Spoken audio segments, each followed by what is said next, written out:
오늘의 말씀입니다. 창세기 14장 17절에서 22절까지의 말씀입니다.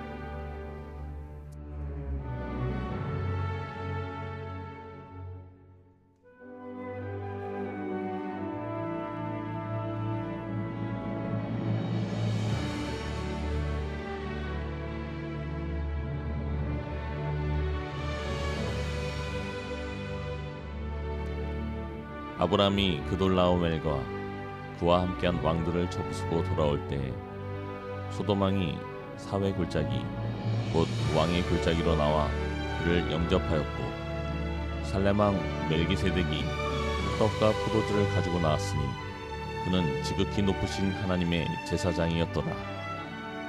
그가 아브라함에게 축복하여 이르되 천지의 주제이시오 지극히 높으신 하나님이여 아브라함에게 복을 주옵소서.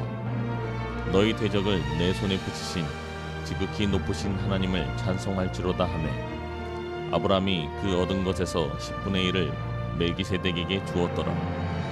소돔왕이 아브라함에게 이르되 사람은 내게 보내고 물품은 내가 가지라. 아브라함이 소돔왕에게 이르되 천지의 주제이시오 지극히 높으신 하나님 여호와께 내가 손을 들어 맹세하노니.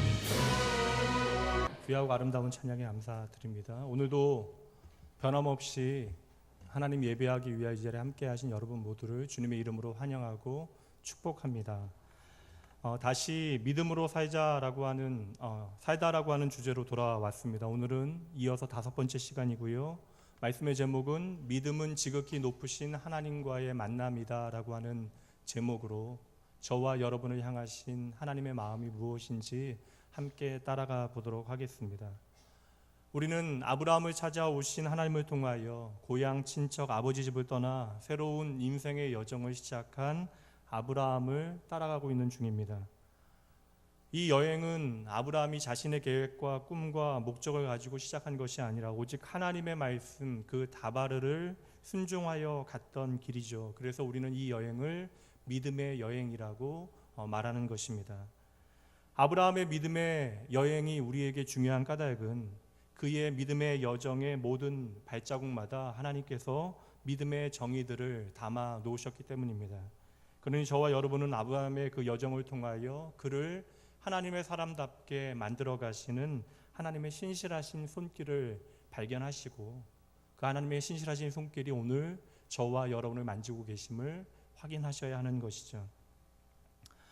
사실 오늘 본문의 말씀 좀 고민이 많았습니다. 제가 한 2주 정도 말씀을 3주 넘게 살펴오는 중에 말씀의 본문이 좀 제가 어려운 것 같아서 다음 말씀으로 준비된 다른 본문으로 넘어가서 말씀을 전할까 생각을 하다가 지난주 월요일에 마침 교회 한 성도님께서 이렇게 음악계표를 하나 주셨어요. 바로크 음악, 고전 음악의 합창곡들 33곡으로 되어져 있는 오라토리오와 뭐 그런 곡들 연결되어지는 곡들인데 제가 음악에 대한 깊이 있는 이해가 있는 사람이 아닌지라 그냥 잘하는 팀의 합창곡을 잘 듣고 있는데요. 그 33곡 중에 27번째 곡이 딱 오늘 제가 설교하기로 정한 본문이었습니다. 그래서 개인적인 깨달음 가운데 이 말씀 우리 성도님들과 최선을 다하여 전하고 그를 통하여 하나님의 마음이 무엇인지 함께 살펴보면 좋겠다라고 하는 마음의 확신을 가졌습니다. 오늘 말씀은 하나님과의 아브라함의 아주 특별한 만남 하나를 우리에게 소개해주고 있습니다. 그리고 오늘 말씀에서 아브라함은 하나님을 보다 선명하게 고백하게 되어지는데요. 특별히 나를 기다리시는 창조주 하나님, 지극히 높으신 하나님을 아브라함이 만나게 됐다는 것이죠. 오늘 말씀은 처음부터 조금 좀 집중해 주셔야 합니다. 오늘 우리는 가장 먼저 이 지극히 높으신 하나님을 아브라함에게 소개해 주고 있는 한 존재를 만나게 되어지는데요.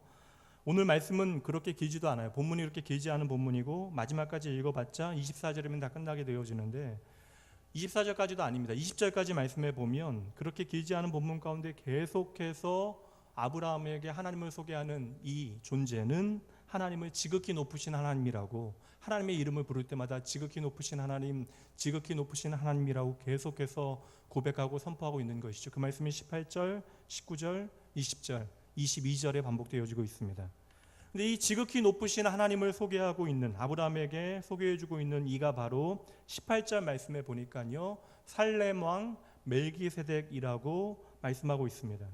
오늘 아브라함을 갑작스럽게 예기치 않게 찾아오게 되어진 이 멜기세덱은 참으로 신비로운 인물입니다. 성경에 전혀 등장하지 않았던 인물이에요.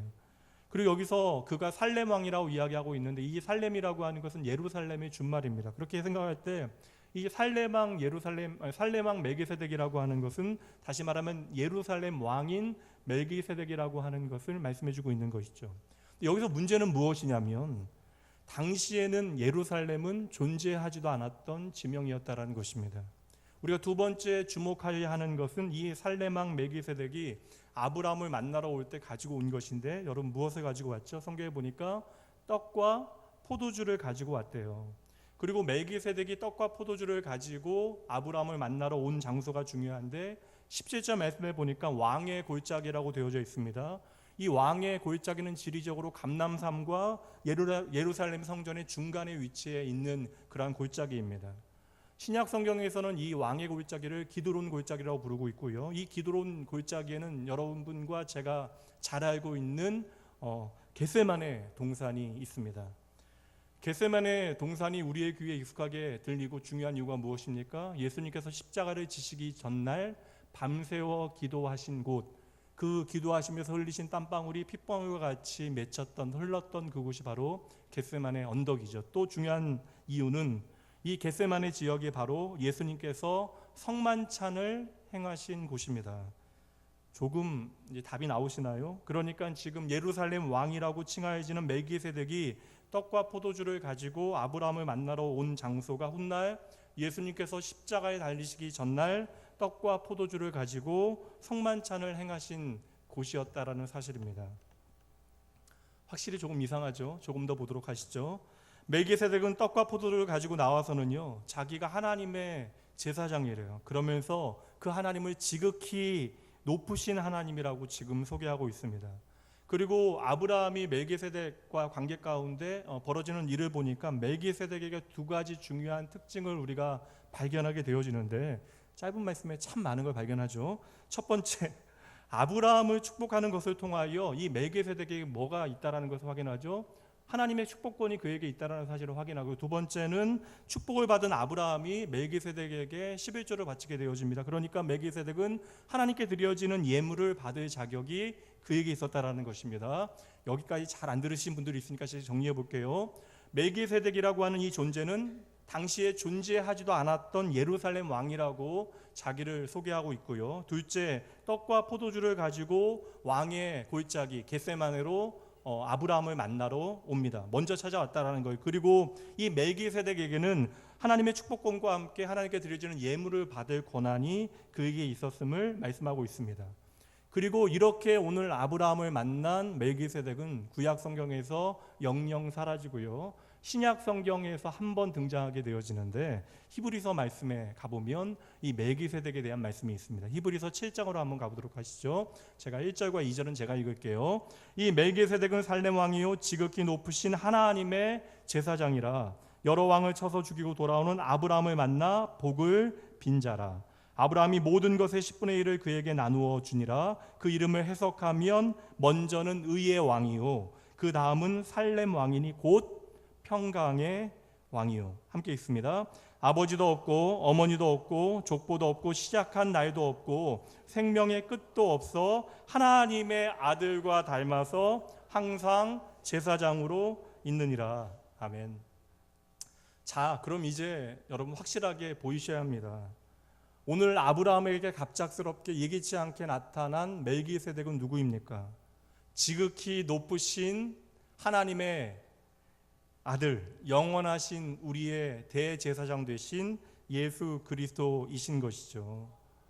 구약의 아브라함이 힘든 전쟁을 승리하고 돌아옵니다. 그때에 떡과 포도주를 가지고 아브라함을 마중 나와서 아브라함을 하나님의 이름으로 축복하고 그에게 예물을 받으신 살렘 왕, 그 평강의 왕 멜기세덱은 히브리서 말씀은 분명하게 예수 그리스도라고 설명하고 있는 것이죠. 여러분, 오늘 본문의 말씀이 소름 끼치도록 우리에게 중요한 이유가 있습니다. 그것은 바로 우리가 믿음의 여정을 시작하게 되어지면 반드시 저와 여러분을 찾아오시는 분이 계십니다. 그분이 바로 저와 여러분의 생명 되신 예수 그리스도이십니다. 그리고 예수 그리스도는 오늘날 우리의 삶에 찾아오시어 진리 영대의 성령 하나님을 통하여 끊임없이 우리의 삶에 하나님을 소개해 주시는데요. 오늘 멜기세덱으로 나타나신 예수님께서는 아브라함에게 하나님을 소개할 때 수많은 하나님의 모습 가운데 지극히 높으신 하나님을 소개한다라는 것입니다. 여러분 잘 보셔야 돼요. 하나님은 어떠한 인간의 언어에 담아내실 수 있는 분이 아닙니다. 그럼에도 불구하고 어떠한 하나님의 이름을 가지고 소개되어진다라고 하는 것은 우리가 그 하나님을 만나고 그 하나님을 이해할 수 있도록 자신을 끊임없이 낮추시어 우리가 이해할 수 있는 다양한 하나님의 별명, 이름들을 가지고 우리에게 계시되어지는 것입니다. 그러므로 여러분 성경은 지극히 크신 하나님에 대하여 하나님이 얼마나 크신가 너희도 좀 봐라 하는 것의 말씀이 아니라 그 하나님이 얼마나 우리의 삶을 지극히 관심을 가지고 돌아보시고 우리를 사랑하시는가에 대한 기록이며 이 성경에 기록된 수많은 하나님의 이름은 그 하나님께서 오늘 우리에게 어떠한 의미이신가를 우리에게 친히 계시해 주시는 것이죠. 그렇다면 여러분 오늘 예수님께서 아브라함을 찾아가 축복하시며 그의 삶에 소개해 주신 하나님의 모습이요 4번이나 반복하고 있잖아요. 지극히 높으신 하나님은요 우리에게 참으로 오늘도 중요한 의미를 갖게 되어지는 것입니다. 이 지극히 높으신 하나님, 우리가 지극히 높으신 하나님이라고 하는 것은 영어 성경에서는 The Most High, 지존자로 번역되어지는데요. 이렇게 지극히 높으신 하나님과 질적 차이를 가지고 있는 우리의 삶 가운데 이 지극히 높으신 하나님의 이름이 어떠한 의미를 갖는지 이 히브리어는 엘 엘리온으로 특별히 여러분 오늘 창세기와 다니엘서에 집중되어져서 나와요. 이 지극히 높으신 하나님이라는 표현이 성경에 많이 나오지 않습니다. 이 말씀을 통하여 이 하나님이 우리의 삶에 어떠한 분이신지를 여러분 발견해내셔야 해요. 하나님은 지극히 높으신 하나님 되십니다. 그러므로 우리가 언제나 돌아와야 하는 품은 이 지극히 높으신 하나님의 품이어야 하는 것이죠. 우리가 찬양하는 모든 이름 위에 뛰어난 이름, 천하 만물을 다스리시는 분, 그분은 나를 부하게도 하시고 우리를 가난하게도 하시고 나를 높이기도 하시고 낮추기도 하시는 하나님. 그 모든 삶의 시간들을 통하여 그 지극히 높으신 하나님은 저와 여러분의 인생의 답이 되어 주십니다.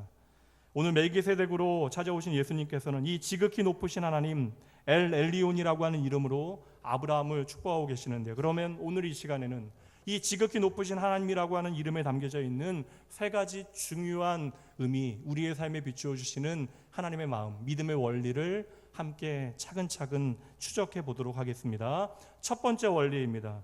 예수님께서 소개하신 지극히 높으신 하나님은 오늘 본문의 말씀 14장 말씀 전체를 통해서 우리가 살펴볼 수 있는데요. 이 지극히 높으신 하나님은 우리의 삶을 끊임없이 추적하시는 하나님으로 등장하고 계십니다. 이를 위해서 오늘 본문의 내용을 잠시만 소개해 드리도록 할게요. 이 지극히 높으신 하나님께서 오늘 우리의 삶을 추적하시는 이유, 또한 이 추적하시는 하나님께서 어떻게 우리의 삶 가운데 일하시는가에 대한 내용을 오늘 본문의 말씀을 통해서 우리는 살펴볼 수 있어요.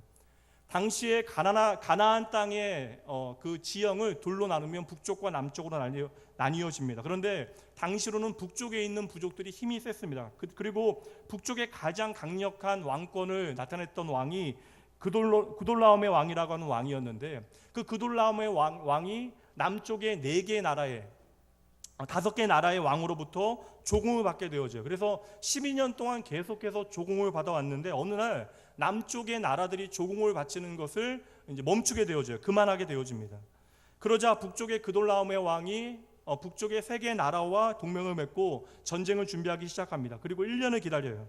그리고 남쪽에 있는 왕들도 5 왕들이 함께 연합을 하게 되어지는데 이때에 소돔이 함께 이 전쟁에 참여하기로 결정을 합니다. 그런데 여러분 전쟁이 발발하자마자 남쪽의 연합군이 초전박살이 나요. 전쟁을 제대로 치르지도 못하고 북쪽 그돌라움의 왕의 연합군에 완전히 참패하게 되어집니다.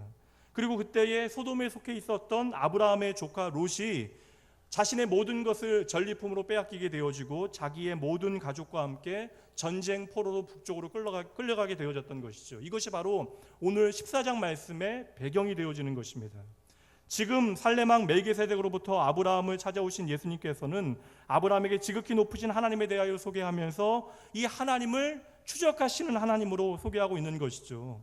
여러분 아브라함의 조카인 롯이 소돔 땅으로 들어가게 되어질 때 5 나라가 갑자기 조공을 끊게 되어집니다. 왜 그랬는지는 성경에 전혀 기록되어져 있지 않아요. 아무도 모릅니다. 그리고 갑자기 전쟁이 시작되어집니다. 왜 갑자기 시작되어져요?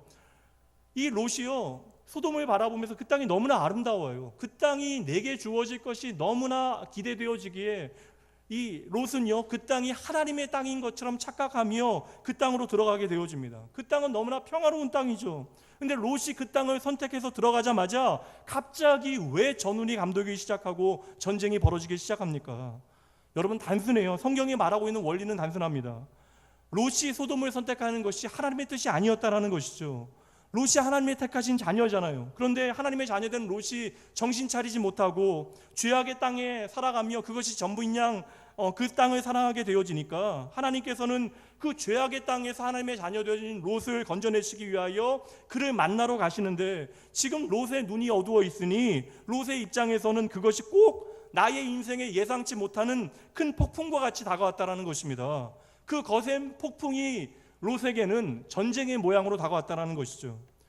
하나님께서는 롯이라고 하는 그 한 사람을 만나시기 위하여 그를 그 죄악된 땅에서 건져내시기 위하여 말씀 그대로 지극히 높으신 하나님께서는 이 롯 하나를 위하여 움직이기 시작하시는데, 그 움직임이 거센 폭풍의 모양으로 다가왔다라는 것입니다. 말씀드렸듯이 왜 조공을 그쳤는지 몰라요. 남쪽 부족은요, 북쪽 연합군과 싸울 수 있는 그 어떤 준비가 전혀 되어져 있지 않은데도 불구하고 그들은 어떠한 판단에서인지 몰라도 지금까지 12년 동안 해왔던 일을 멈추게 되어졌던 것이죠.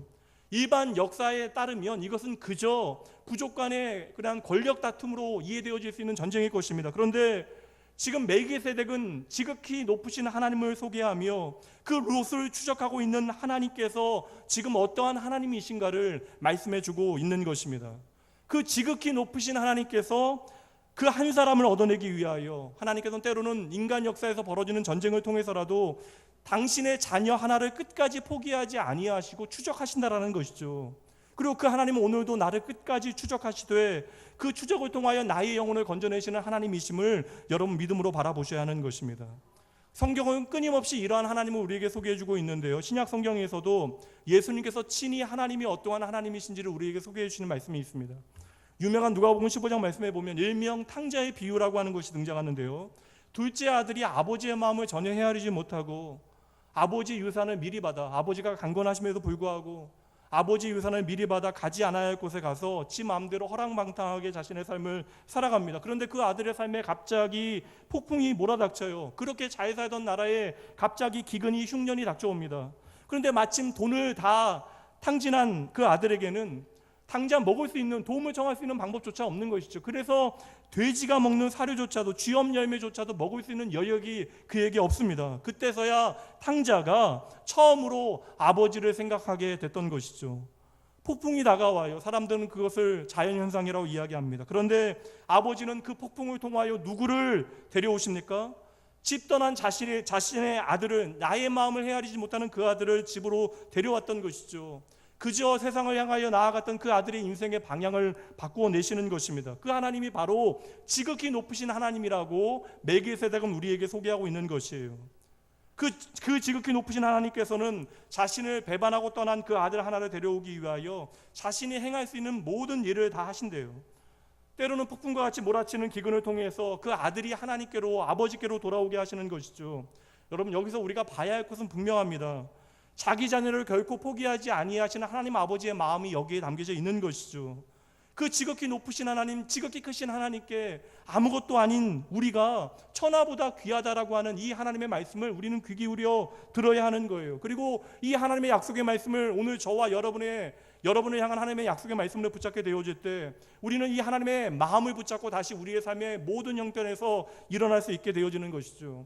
여러분, 우리가 넘어져 있는 자리에서 일어날 수 있는 것은 그것도 환경의 변화가 아니에요. 여러분, 우리가 넘어진 자리에서 다시 믿음의 삶을 살아낼 수 있는 힘은 그럼에도 불구하고 나를 찾아오시는, 내가 하나님의 사랑에 합당하지 못한 모습일 때일지라도 나를 잊지 아니하고 나를 변함없이 찾아오시는 하나님의 은혜와 사랑이 있는 것입니다. 여러분, 저는 원래 개를 싫어해요. 어릴 때부터 개를 길러본 적이 없습니다. 근데 아내가 결혼하면서 깨몽이라고 하는 개를 한 마리 데려왔어요. 그리고 그 개가 제 마음을 완전히 바꿔놨습니다. 이 개는 여러분 보신 적이 없는 개일 거예요. 너무나 사랑스러운 개예요. 보통 개는요, 아무리 주인에게 순종적이라도 먹을 것이 있으면 주인 거들떠보지 않잖아요. 근데 이 깨몽이라고 하는 개는요, 제가 아파서 누워 있으면요, 하루 종일 제 옆에 먹지도 않고 가만히 물도 먹지 않고 제 옆에 가만히 앉아 있습니다. 놀랍지 않으시죠? 여러분 사정이 아니니까. 생각해 보세요, 여러분. 제 아내도요, 저를 24시간 돌보지 않는데 이 개는요 24시간 제 옆에 가만히 앉아 있어요. 어느 날 여러분 이 깨몽이를 잃어버린 거예요. 아마도 저희 판단에는 새벽 예배를 나가면서 잠시 문을 여는 동안에 잠결이니까 그 아이가 그 사이로 나간 것을 우리가 보지 못한 것 같아요. 그리고 애가 조심스러워하니까 우리는 계단을 내려가고 그 아이는 조심스럽게 계단을 따라 내려오다가 누군가 너무나 사랑스러운 너무 이쁜 개거든요. 그 개를 데려간 것 같아요. 아니 집에 와서 너무나 놀라서요. 그때로부터 일주일 동안 개를 찾아다녔어요. 제가 그냥 잊어버리면 이것도 하나님의 뜻이겠지라고 생각해야 되는데, 아니 제가 아프면 제 옆에서 저를 지켜주는 개인데요. 그러니까 일주일 내내 그 개를 찾아다녔습니다. 열흘이 지나서 이제 더 이상 안 되겠다 싶어서 우리 깨몽이는 너무나 이쁘니까 누구에게 가도 사랑받을 거야 하고 제 마음을 체념하고 정리했습니다. 만약에 여러분 그 잃어버린 것이 제 딸이라고 하면 어떨까요? 제가 한 일주일이나 열흘 정도 그 딸아이를 열심히 찾아다니다가 아내에게 이렇게 말할 수 있겠습니까? 여보, 우리 새로 하나 더 낳자. 그리고 그 아이를 하영이라고 이름 짓자. 말이 돼요, 여러분? 가능한 일이 아니잖아요. 찾고 또 찾고 또 찾아다니겠죠. 아마 미친 듯이 그 아이를 찾아다닐 것입니다. 여러분, 그 지극히 높으신 하나님, 세계 만물의 주인 되시고 천지를 창조하신 하나님께서 이유는 모르겠지만 어떠한 사람 하나를 택하셨으면 그 사람을 결코 잊지 아니하신다 말씀하십니다. 그리고 어떠한 방법을 사용해서라도 그 마음을 돌이키신대요. 그 삶을 돌이켜서 하나님께로 돌아오게 하신대요. 왜요, 여러분? 하나님께로 돌아와야 살 수 있기 때문에 그러합니다. 그러니 여러분, 때로는 어떠한 시련과 재앙을 통해서라도 그를 하나님께로 돌리시는 것이죠. 하나님께서 오늘도 저와 여러분을 찾으시고 저와 여러분을 하나님의 사람으로 세워주시는 방법이 무엇일까요? 하나님의 은혜는 로이드 존스 목사님 말대로 천국의 사냥개 같아서요, 끝까지 하나님의 은혜는 저와 여러분을 추적합니다. 내가 스스로 하나님을 향하여 세상을 향하여 이렇게 생각합니다. 내가 이렇게 살았으니 하나님께 버림받아 마땅해. 하나님의 사랑이 내게 있지 않아. 하나님께서 나를 버리신 거야 생각하는 그 순간에도 우리가 은혜의 눈을 다시 들어 바라보면 그 순간에도 나를 단단히 붙잡고 계시는 하나님을 우리는 선명하게 보게 되어지는 것이죠. 그래서 여러분, 성경 말씀은요 단지 하나님에 대한 기록이 아니라고요. 이 성경 말씀은 저와 여러분을 끝까지 추적하시는 하나님의 사랑이 무엇인지를 끊임없이 증명하고 있는 것입니다. 그리고 성경은 아름다운 믿음을 가진 믿음의 사람들을 소개하고 있지만 그들이 과거에 하나님을 알지 못하는 때에 얼마나 하나님 없이 마음대로 살아갔는가. 그럼에도 그들의 인생 가운데 하나님께서 어떻게 은혜로 찾아가시어 그들의 삶을 변화시켰는가에 대한 기록이 되어지는 것이죠. 그러니 여러분, 이 모든 기록은 오늘 저와 여러분의 기록이기도 한 것입니다. 이 지극히 높으신 하나님께서 무슨 일을 하세요? 성경에 보니까 하나님의 마음을 모르고 도망가는 선지자를 끝까지 추격하세요. 여러분, 선지자는 하나님의 마음을 아는 것이 첫 번째 출발입니다. 그 하나님의 마음을 알지 못하는 자들에게 전하는 사람이 선지자잖아요. 그런데 이 하나님의 마음을 모르고 도망가는 선지자 요나를 하나님께서 끝까지 추격하고 계시잖아요. 그래서 도망가는 요나가 탄 그 배에 큰 바람을 힘껏 세게 던지셨다라고 말씀하고 있습니다. 말하자면 요나가 탄 그 배를 정확하게 초점으로 하여 목표로 하여서 하나님께서 폭풍을 던져 놓으신 것이에요. 도무지 하나님의 마음을 이해할 수 없어서 도망간 요나는 그곳에서 하나님은 어디서나 나와 함께 계시다라고 하는 사실을 깨닫게 되어집니다. 요나가 여러분 하나님에 대해서 진정으로 고백한 곳이 어디예요? 물고기 뱃속이잖아요. 내가 그 바다로부터 그 배로부터 버려진 그 순간에도 물고기를 사용하시어 나를 하나님께 돌아오게 하시는 그 하나님을 인생의 가장 밑바닥 그 시련 가운데 선명하게 보게 되어졌던 것입니다. 그러니 여러분 반드시 기억하셔야 돼요. 오늘 우리의 힘이 어디에 있는지 제대로 보셔야 합니다. 여러분, 우리의 진짜 힘은요 하나님께서 오늘 나를 붙드신다라고 하는 사실을 아는 것입니다. 더불어 하나님께서 오늘 저와 여러분을 붙드시면 끝까지 놓지 아니하신다라고 하는 사실을 믿는 것이 진짜 믿음이 되어지는 것이죠.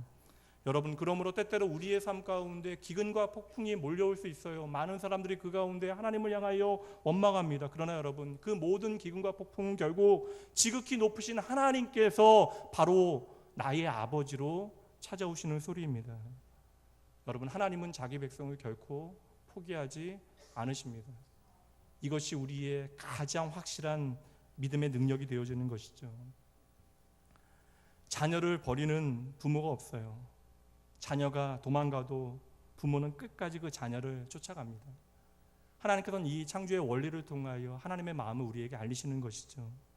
그 살아가는 자녀를 이방인으로부터 하나님 없는 세계로부터 끄집어내십니다. 때로는 수치를 당하게 해서라도 그 자녀를 끄집어내세요. 그렇게 한 번 잡은 자는 결코 놓지 아니하십니다. 우리가 하나님의 사람으로 살아갈 수 있는 이유가 여기에 있는 거예요. 그러므로 여러분, 우리의 인생에 가장 큰 자랑이 있다면 하나님께서 저와 여러분을 사랑하신다라는 것입니다. 오늘도 저와 여러분을 붙들고 계신다라는 것이 우리의 자랑이 되어져야 하죠. 오늘 말씀에 갑작스럽게 전쟁이 벌어지고 있잖아요. 그때 지혜로운 하나님의 자녀는 깨달아야 합니다.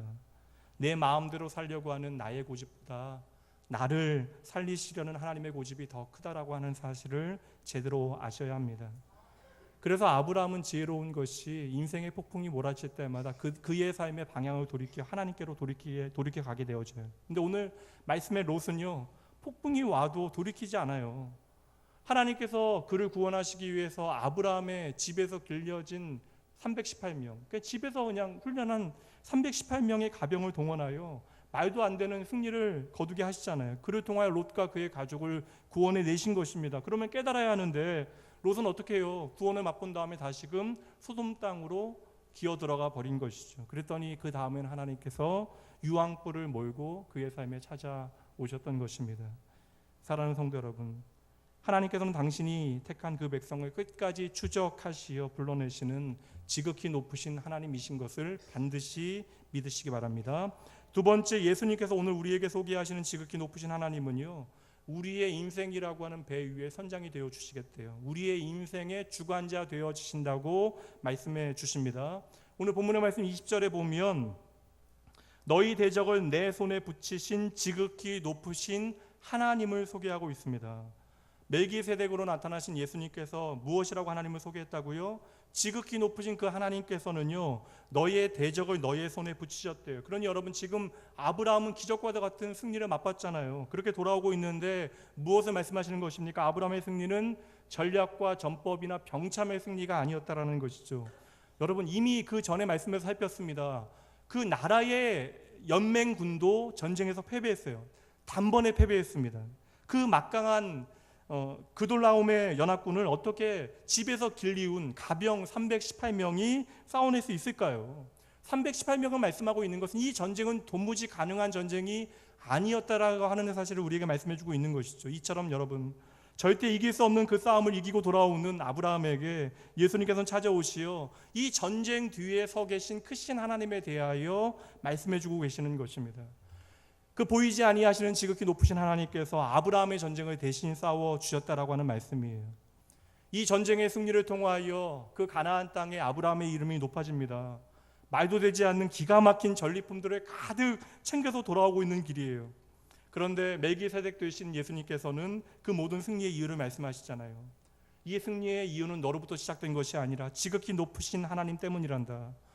지극히 높으신 하나님께서 이 전쟁의 주관자가 되시어 너를 대신하여 싸워주셨기에 이 모든 것을 네가 얻게 되어진 것이란다. 그러니 이 모든 승리 앞에 네가 해야 할 첫 번째 일은 하나님을 향한 찬양이구나. 여러분, 예수를 믿는다라고 하는 것은요, 내가 예수를 믿고 나서 나의 지난 삶을 돌아보게 되어지니 이 모든 지난 나의 삶이 지극히 높으신 하나님의 주권적인 인도하심을 깨닫는 것, 여러분, 이것이 예수를 믿는 것이죠. 그런 여러분, 믿음이라고 하는 것은 나의 힘과 능력과 나의 주권을 주장하는 것이 아니라 도리어 하나님의 능력과 하나님의 주권에 내 삶 전부를 온전히 맡겨드리는 것이 바로 믿음이 되어지는 것입니다. 여러분, 한번 생각해 보세요. 내 사업장이요, 여러분이 경영을 잘해서 그래도 어려운 때에 그럭저럭 잘 이렇게 위기를 넘어가는 것으로 보여지시나요? 그냥 손님이 그냥 우리 가게로 들어오는 것처럼 여겨지세요? 그런데 하나님께서 그들을 막으시면요, 내 가게에 들어오다가도 옆에 있는 가게 보이지 않겠습니까? 여러분, 내 가게에 손님이 들어오는 것, 그것이 그냥 우연이고 내가 가게를 잘 운영하기 때문에 그러한 것입니까? 하루에도 여러분, 수도 없는 교통사고 소식이 들려와요. 선교사님, 가까운 선교사님 한 분이 지난주에 목포에 포항에 내려가시다가 크게 사고가 나실 만한 그 일촉즉발의 상황을 이야기하시더라고요. 생각만 해도 끔찍할 만한 그렇게 소름 돋는 일이 벌어지는 이야기를 하시더라고요. 그렇게 교통사고 소식이 우리의 귀에 많이 들려오는데 우리는 뭐 용감하게 차 운전하고 다니잖아요. 내 무사고 20년은 내 운전 실력의 결과입니까? 오늘 아침에 일어났는데 아무 이상 없어서 여러분 여기 교회에 오신 거잖아요. 내 심장에 무리가 없어서 여러분 일어나서 이 자리에 나온 것입니다. 여러분 내 심장에 이상이 없는 것이 너무나 당연한 일입니까? 근데 여러분 심장이 마음대로 뛰는 것을 경험해 보신 분들은 알아요. 호르몬 하나 때문에 내 심장이 마음대로 뛰잖아요. 내 몸을 내 스스로 감당하지 못하는 어려움들이 내 삶에 닥쳐오잖아요. 그것을 병리적인 현상으로 뭐 우리는 이야기하지만 여러분 심장도 내 마음대로 결코 뛰는 것이 아니라는 것이죠. 내가 내 삶에 얻은 모든 성취요, 내가 내 삶에 얻은 승리요, 내가 내 삶에 얻게 되어진 그 모든 이름의 영광이요, 오늘 예수님께서는 그 모든 것들에 대하여 이야기해 주시는 거예요. 얘야, 이 모든 것의 원해는 너의 전술과 지혜와 능력이 아니란다. 지극히 높으신 하나님께서 오늘 너의 삶을 붙들어 주시기 때문에 너의 삶에 이러한 것들이 허락되었단다. 여러분, 이 지극히 높으신 하나님께서 오늘 내 삶에 임재하시 함께 하시는 임마누엘의 하나님이심을 여러분 그래서 만나야 하는 것입니다. 그래서 아브라함은 이 멜기세덱 대신 예수님의 말씀을 듣고 아멘하며 찬송하게 되어지는데요. 그것이 20절 말씀이에요.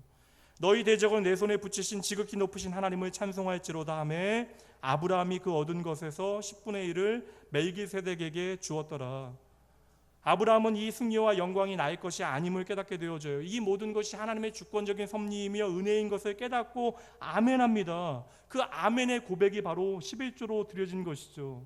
멜기세덱이 지극히 높으신 하나님을 찬양하라 하니까 아브라함은 노래를 부른 것이 아니라 11조를 하나님께 드리게 되어졌던 것이에요. 그 믿음의 고백이 하나님을 향한 진짜 찬양이 되어졌던 것이죠. 여러분 잘 들으셔야 돼요. 오해하지 마셔야 됩니다.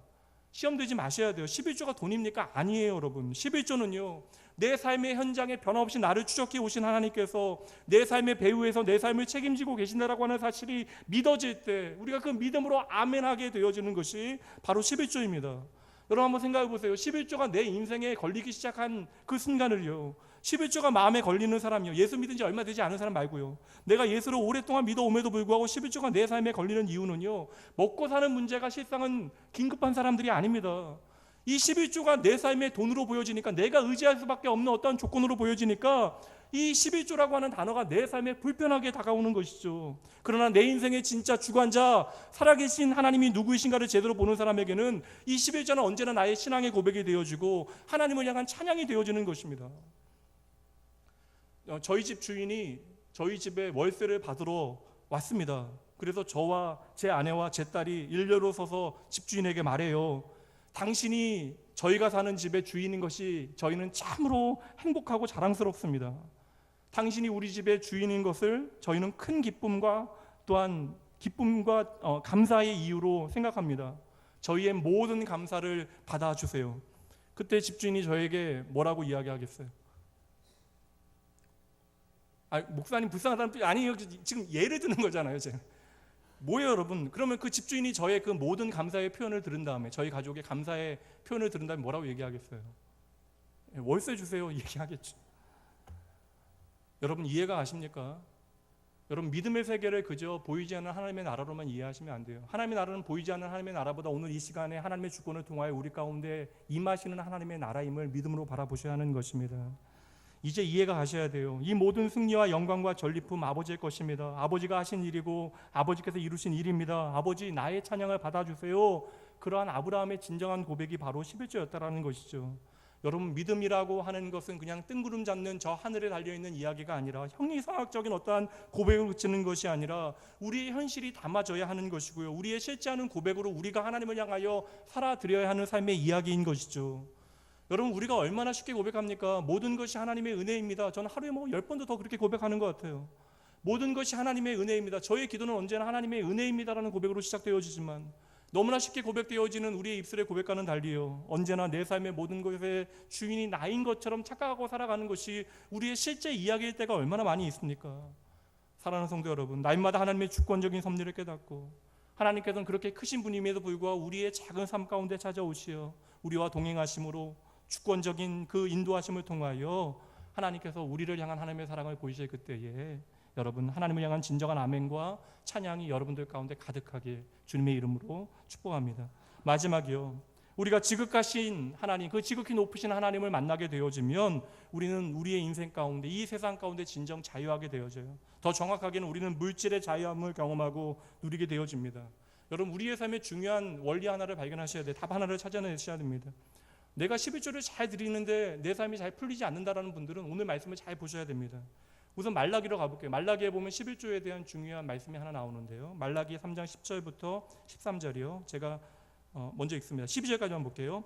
10절입니다. 만군의 여호와가 이르노라, 너희의 온전한 11조를 창고에 들여 나의 집에 양식에 있게 하고 그곳으로 나를 시험하여 내가 하늘 문을 열고 너희에게 복을 쌓을 곳이 없도록 붙지 아니하나 보라. 주어도 중요하지만 그 히브리어 성경에서는 이 동사들이 중요한데 동사의 표현들이, 핵심적인 표현들이 한꺼번에 나와요. 온전한 11조, 나를 시험하라, 붙지 아니하는가 봐라. 그 11절이요. 만군의 여호와가 이르노라, 내가 너희를 위하여 메뚜기를 금하여 너희 토지 소산을 먹어 없애지 못하게 하며 너희 밭에 포도나무 열매가 기한 전에 떨어지지 않게 하리니. 12절 말씀 함께 읽습니다. 너희 땅이 아름다워짐으로 모든 이방인들이 너희를 복되다 하리라. 만군의 여호와의 말이니라. 아멘.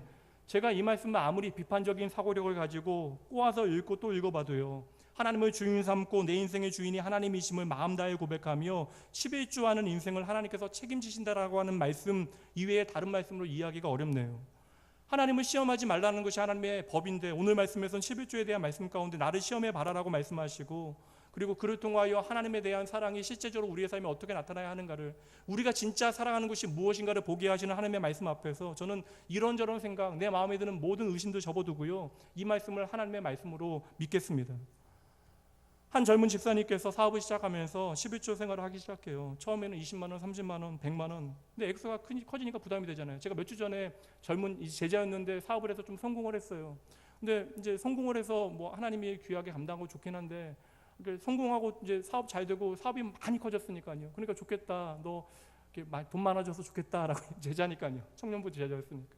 얘기하니까 목사님 돈 없어요라고 얘기하더라고요. 그러니까 사업이 안 돼도 돈이 없고요. 사업이 잘 돼도 유동자금이 없어진대요. 그러니까 전 몰라요 그런 거 잘. 그러니까 사업이 잘 돼도 돈이 없대요. 그런 고민과 같을 수 있죠. 사업이 잘 되는데 어느새 12조도 커지니까 부담이 되는 거예요. 그래서 목사님을 찾아서 심각하게 고민을 상담했더니 그 목사님께서 그 젊은 집사님을 위하여 기도를 하기 시작하십니다. 하나님, 주의 사랑하는 자녀가 11조로 인하여 그 마음에 시험이 들고 참으로 힘겨워합니다. 이 사랑하는 자녀로 하여금 더 이상 고민하지 아니하도록 주여 처음 11조를 즐겁게 드리는 정도로만 돈을 벌게 하시옵소서. 너무 힘드시면 찾아오세요. 저도 이러한 기도는 해드릴 수 있습니다. 여러분, 신앙의 본질이 무엇인지 잘 파악하셔야 돼요. 저는 이 시간 11조를 통하여 어떤 분이 이렇게 막 11조 생활했더니 어떻게 뭐 복을 받았다, 이러한 실증적인 증거들은 중요한 게 아니에요. 본질이 아닙니다, 여러분. 누군가 이렇게 복을 받았으니 너도 한번 해봐라, 이것은 11조와 상관이 없는 이야기예요. 저는 그저 말라기, 하나님의 말씀에 약속의 말씀으로 주신 이 11조에 대한 말씀을 그냥 하나님의 말씀으로 믿는 거예요. 근데 여러분, 이 말씀이요, 이 말라기의 말씀은 이 11조에 대해서 처음 나온 오늘 본문의 말씀에서 그 의미가 참으로 풍성해져요. 그냥 지극히 높으신 하나님은요, 이 수준을 완전히 넓혀 놓으십니다. 우리가 지극히 높으신 하나님을 만나게 되어지면요, 그냥 내가 11조, 물질의 11조를 드린다, 이 수준이 아님을 말씀하고 있는 것이죠. 말라기 3장 10절 말씀에서 온전한 11조에서 온전한이라고 하는 뜻은요, 깨끗한이라고 하는 뜻입니다. 정직한이라고 하는 뜻이에요. 말씀의 의미는 알겠습니다. 1차적으로는 내가 그 돈을 버는 과정도 하나님 앞에서 참으로 중요하다는 것이죠. 그러므로 여러분, 우리가 하나님 앞에 거룩하게 드리기 위해서 부끄러움 없도록 정직한 최선과 열심을 다해 우리의 삶을 살아가는 것이 먼저라고 하는 것도 좋은 해석이에요. 그러나 여러분, 여기서 온전함이라고 하는 의미가 오늘 본문의 말씀을 통해서 보면요, 11조가 처음 시작되어진 오늘 본문의 말씀에서 그 더 깊은 영적인 의미를 우리가 찾아볼 수 있습니다. 그것이 바로 세 번째 원리, 우리가 지극히 높으신 하나님을 만나게 되어지면 이 물질에서 자유하게 되어진다는 것이죠. 여러분, 정말 그럴까요? 오늘 본문의 말씀 끝까지 읽으면 그러함을 우리가 발견하게 되어지는데요, 아브라함이 가병을, 전쟁터에 자신의 집에서 길리어진 말도 안 되는 가병을 이끌고 올라가서 그돌라움의 동맹국을 쳐버려요. 그 승리는 다루지도 않아요. 그냥 한마디로 끝내버립니다. 전쟁의 승리와 함께, 그리고 엄청난 전리품을 가지고 돌아온대요. 롯과 롯의 가족뿐만 아니라 모든 포로들을 전부 구해서 돌아옵니다. 얼마나 행복하고 멋진 일이에요. 이 일을 보고요, 전쟁에서 패했던 남쪽의 소돔 왕도 너무나 좋아라 하면서 아브라함에게 말합니다. 아브라함아, 내 백성만 나에게 주고 전리품은 네가 다 챙겨도 좋다. 근데 여러분, 고대 사회에서는 전쟁의 승리자가 모든 것을, 포로까지도 다 취하도록 되어 있어요. 그러니 여러분, 지금 이 소돔왕의 말은요, 제안은요, 말도 되지 않는 자격 없는 배려였던 것이죠. 근데 여러분, 더 이상한 것은 이 소돔왕의 말에 대하여 아브라함이 이상한 대답을 했다라는 거예요. 말씀해 보니까 아브라함이 말하길, 내가 맹세하노니 너희로부터 신발끈 하나도 가져가지 않을 것이다. 그리고 그 이유에 대해서 말합니다. 내가 만약에 전리품을 챙겨가면 당신이 나를 잘되게 했다라고 이야기할 터인데, 내가 잘된 이유는 당신 때문이 아니라 바로 지극히 높으신 하나님 때문입니다. 그러니 당신이 지극히 높으신 하나님의 영광을 찾고 그분께 영광을 돌리는데 방해가 되면 아니 되니 그 어떤 것도 내가 취하여 가져가지 아니하겠습니다.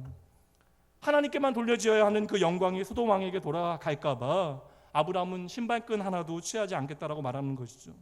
여러분, 이 전리품이 얼마나 한 것인가 상상이 안 가셔서 그래요. 보세요. 그돌라움의 4개국과 남쪽의 5개국의 국부잖아요. 어마어마한 양이었을 것입니다. 값과 가치를 헤아릴 수 없을 정도예요. 여러분, 그러한 물질을, 눈에 보이고 내 손에 잡힌 그 물질을 포기하는 것이 어떻게 가능하겠습니까? 여러분이 아브라함의 신발을 신고 있다면 여러분들은 어떠한 선택을 하시겠어요? 그러나 여러분, 아브라함은 오늘 가차없이 그 모든 물질을 놔버리잖아요. 단 한 가지 이유 때문에. 뭐요? 하나님의 영광, 아버지의 이름을 위해서요. 여러분, 이러한 이유가 어떻게 가능하겠어요? 어떻게 이러한 선택을 할 수 있겠습니까? 이 현실감 없는 선택의 이유가 19절 말씀에 나오네요. 여기서 그가가 누구예요? 예수님이잖아요. 멜기세덱이. 아브라함에게 축복하여 이르되 천지의 주제이시오 지극히 높으신 하나님이여 아브라함에게 복을 주시옵소서. 예수님께서 아브라함에게 무엇이라고 말씀하십니까? 네가 만난 지극히 높으신 하나님이 어떠한 분이신지 아니? 끝까지 너의 삶을 추적하시되 너를 사랑하는 자녀 삼으시고 그 지극히 높으신 하나님께서는 이 세상의 창조자이심에도 너의 삶을 인도하시고 친히 함께 하시는 주인이시란다. 그러니 그 하나님이 오늘 너의 진짜 복이란다. 아브라함이 어떻게 그 모든 물질적 가치를 놓을 수 있었는지 여러분 아시겠어요? 그러니까 여러분, 이것을 포기의 가치로만 이해하면 여러분 도무지 우리는 이해할 수 없는 법이 되어집니다.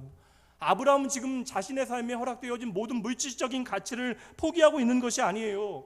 내가 비록 얻을 수 있는 자격이 있는 물질이라 할지라도 이것이 이 땅과 하늘의 주인 되신 지극히 높으신 하나님의 영광을 가리게 되어진다면 내가 이것 취하지 아니하겠다라는 거예요. 왜요? 나는 이미 지극히 높으신 하나님을 만났거든요. 그 하나님이 나를 위하여 어떻게 뛰고 나를 위하여 어떻게 일하고 계심을 알고 있으니까요. 그러니 아브라함은 단지 물질을 포기한 것이 아니라 뭐라고요? 하나님을 선택하기로 작정한 것입니다. 얼마나 여러분 지혜로운 선택이에요. 이 말씀이 이해되어져야 이어지는 20절에 11조의 본질이 여러분들에게 깨우쳐지는 것이에요. 11조의 본질이 무엇입니까? 세상의 모든 사람들이 의지하고 사랑하는 이 물질을 나의 손에서 놓아버리는 것, 그리고 이 손으로 하나님을 선택하는 것이 바로 그 11조의 본질인 것이죠. 이제 말씀을 정리해 보도록 합니다. 오늘 말씀이 우리에게 가르치고 있는 온전한 11조는요, 정직하고 깨끗한 11조에 더 중요한 의미가 담겨지고 있는 거예요. 100만 원을 법니다. 11조로 드리면 10만 원을 11조로 드리면 온전한 11조입니까? 그게 아니라는 거예요.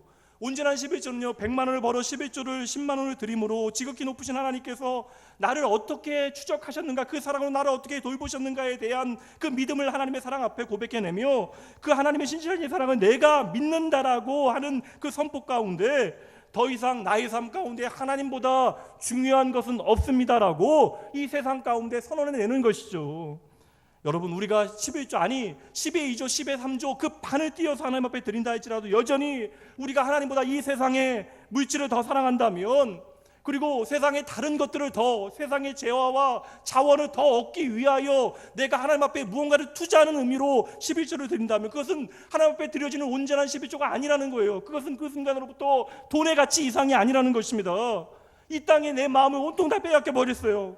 아무리 내가 하나님 앞에 온전한 11조를 눈에 보이게 드린다 할지라도 그것은 온전한 11조가 아니라는 것이죠. 오늘 하나님께서 우리에게 확인하기 원하시는 것은 우리의 마음의 중심이에요. 세상의 어떤 것보다 내 삶에 가장 중요한 분이 바로 지극히 높으신 하나님, 그분이 나의 아버지 되심을 믿고 그분께 나아가는 것, 그분을 선택하는 것이 바로 11조의 본질인 것이죠.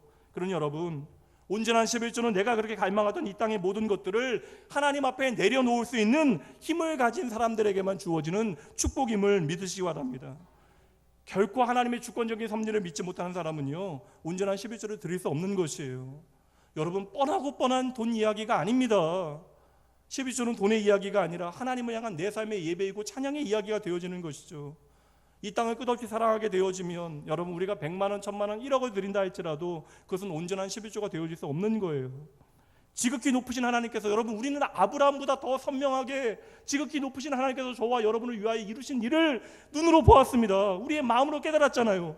그 지극히 높으신 하나님께서 자신을 끊임없이 낮추시어 나를 추적하시되 나를 사랑하시기에 십자가에 달리셨음을 믿음으로 바라보는 사람만이 드릴 수 있는 찬양이 이 믿음의 고백이 되어지는 것이죠. 여러분, 압니다. 이 세상을 살아가면서 이 땅의 것들을 놓는 것 정말 쉽지 않은 일이죠. 당장 내 자식 학원비 보이고 내가 살아가는 나의 미래를 위하여 준비해야 하는 일들이 차곡차곡 내 눈에 다 보여지는데, 여러분, 이것이 어찌 쉬운 일이겠어요. 그러나 여러분, 하나님의 사랑은 결국 이 땅이 아니라 하나님의 나라를 선택해야 하는 운명적인 부르심을 받은 사람들이잖아요. 특전사 대원이 헬기 강화를 합니다. 고도 3000m가 넘는 곳에서 뛰어내리잖아요. 낙하산 하나 의지하고요. 다들 너무나 쉽게 뛰어내리는데 여러분, 처음부터 잘 뛰어내렸겠어요? 아니잖아요. 그래서 모든 특전사 대원들은 헬기 레펠이라고 하는 예비 훈련을 하게 되어져요. 3000m에서 뛰어내리기 위해서 지상 11m 높이에서 반복해서 뛰어내리는 훈련을 하는 것이죠. 그래서 이 훈련이 계속 되어지다 보면 어느새 나도 모르게 고도 3000m에서 쉽게 뛰어내리게 되어지는 것입니다. 내 삶에서 내 눈에 보이는 물질 의지하지 아니하고 하나님 의지하고 살아가는 거 결코 쉬운 일 아닙니다. 하나님 주인 삼고 싶어 짚어도요 말의 고백만큼 잘 되어지는 건 아니에요. 그럼 우리는 고백하죠. 하나님을 내 삶의 주인 삼는 것 참으로 쉽지 않아요.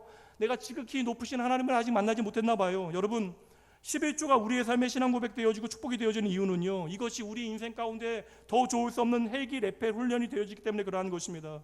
여러분, 어렵지만 여러분 드려보는 거예요. 아직 내 마음이 물질에서 떠나지 못했음에도 불구하고 결국에는 내 마음이 하나님의 나라를 향하여야 하기에 한번 뛰어보는 것입니다. 하나님, 정말 힘들지만 고백합니다. 하나님이 내 삶의 주인이십니다. 하나님께서 내 마음의 의심에도 불구하고 오늘도 내 삶을 붙들고 계심을, 내 삶을 인도하심을, 책임지심을 내가 믿습니다. 이렇게 우리가 연습장에서 뛰어내리는 훈련을 계속하다 보면 어느새 비행기에 올라서 고도 3000m에서 뛰어내리는 내 자신을 발견하게 되어지는 것이죠. 어느 순간 세상이 의지하는 그 물질로부터 자유하게 되어진 내 자신을 바라보게 되어지는 것입니다. 사랑하는 성도 여러분, 하나님께서 오늘 저와 여러분을 향하여 말씀하십니다. 예수님께서 친히 멜기세덱 영원한 대제사장의 옷을 입으시고 십자가에 죽으시고 부활하신 그 예수님께서 떡과 포도주를 들고 아브라함을 맞이하신 모습 그대로 오늘 저와 여러분을 맞이하시는 거예요. 여러분, 우리가 지극히 높으신 하나님을 나의 아버지를 만나게 되어지면요, 우리의 삶은 반드시 변하게 되어집니다. 우리의 삶의 가치가 변하게 되어지는 것이죠. 세상의 가격표와는 전혀 다른 가격표를 우리의 손에 들고 살아가게 되어지는 거예요. 그리고 그렇게 살아가는 사람이 건강하게 하나님의 믿음의 여정을 걸어가는 하나님의 사람인 것입니다. 여러분, 하나님은 가난하지 아니하시잖아요. 하나님이 우리의 도움을 필요로 하시는 분이십니까? 하나님은 언제나 부요하시기에 가난한 우리가 하나님께 하나님의 부요하심을 의지하고 그 분께 도움을 청해야 하는 것이죠. 근데 어느새 우리의 신앙의 고백이 되어지고 예배와 찬양이 되어진 11주조차 우리 스스로 돈으로 계산하게 되어지니 저와 여러분이 지극히 높으신 하나님을 가난하고 초라하게 만드는 것입니다. 사랑하는 성도 여러분, 지극히 높으신 하나님, 그 만유의 주제, 그 크신 하나님께서 오늘 저와 여러분의 아버지 되신대요. 그리고 그 하나님 아버지께서 오늘 저와 여러분을 어떻게 사랑하시는지를 참으로 우리가 깨닫게 되어질 때 하나님께서는 당신의 약속을 참으로 신실하게 우리의 남은 생애 가운데 이루어 내실 것입니다. 이 시간 그 지극히 높으신 하나님 기억하시면서 그 하나님이 오늘 내 삶에 어떻게 찾아오셨는지를 떠올려 보시며 함께 이 시간 고백하며 찬양합니다. 하나님은 우리의 피난처가 되시니 함께 찬양합니다.